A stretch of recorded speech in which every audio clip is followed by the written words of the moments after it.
On Friday, we learned that the U.S. Postal Service sent letters to more than 40 states warning that it cannot guarantee that all ballots cast by mail for the November election will arrive in time to be counted. Needed funding for the agency died in failed negotiations over the most recent coronavirus relief package. And some even suggest the Postal Service is being deliberately sabotaged by President Trump, who is promoting the unfounded claim that widespread mail-in voting would lead to fraudulent results.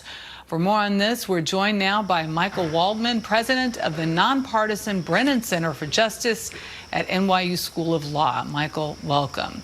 We'll begin right now asking this question. Experts are predicting there could be as many as 80 million mail-in ballots inundated election offices in the next several months, and more than doubling the number returned in the 2016 election. Just how worrisome and how serious a warning is this from the U.S. Postal Service?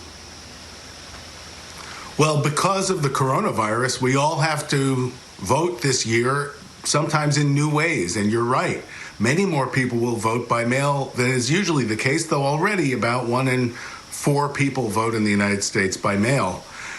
But that means state officials and election officials have to get ready. That means voters need to get their ballots in early, and we need the post office to do its job and not to be sabotaged. When among those who suggested that they're deliberately sabotaging the post office is President Trump himself, who said the other day that he didn't want to fund it because then it would be able to deliver people's ballots. I will tell you, in the history of the country, no president has ever said anything remotely like that before. Okay, so Michael, if the U.S. Postal Service handled about 40 million ballots, mail-in ballots in 2016, and 80 million are predicted this year, at the current level of funding, how many do you believe they can reliably handle? Well, they ought to be able to reliably handle the ballots because it's only one ballot per person.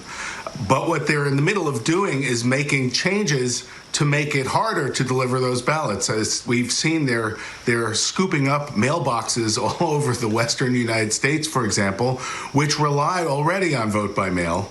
And there are all other kinds of changes that are being suddenly done at the post office. And, you know, many of us don't have a view necessarily of whether these changes over the long run are the right or wrong thing, but they are deeply misguided and very suspicious, coming at a moment when the president who appointed this new postmaster general is saying he wants to block it from delivering ballots to people. Can you talk about that for a moment, just how this differs from state to state, which states rely more on mail-in balloting?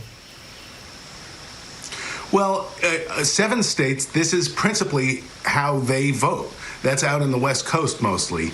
A lot of states have absentee balloting, and to be super clear, there's no difference between absentee ballots and mail-in ballots. There's a lot of states where you have the ability to do it, but it has not been the case that people have needed to do it in such large numbers.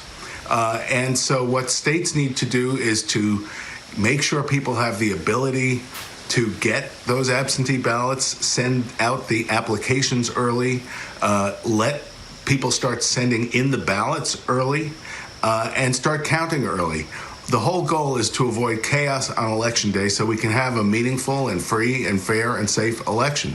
Michael, is there any way that the Democrats can sort of seize on the president's words here at this point and turn it around in this idea that the people that rely on the Postal Service the most right now, veterans, the elderly, people in rural communities, they're the ones that need it. The president isn't funding it. Is it something that they can seize on now?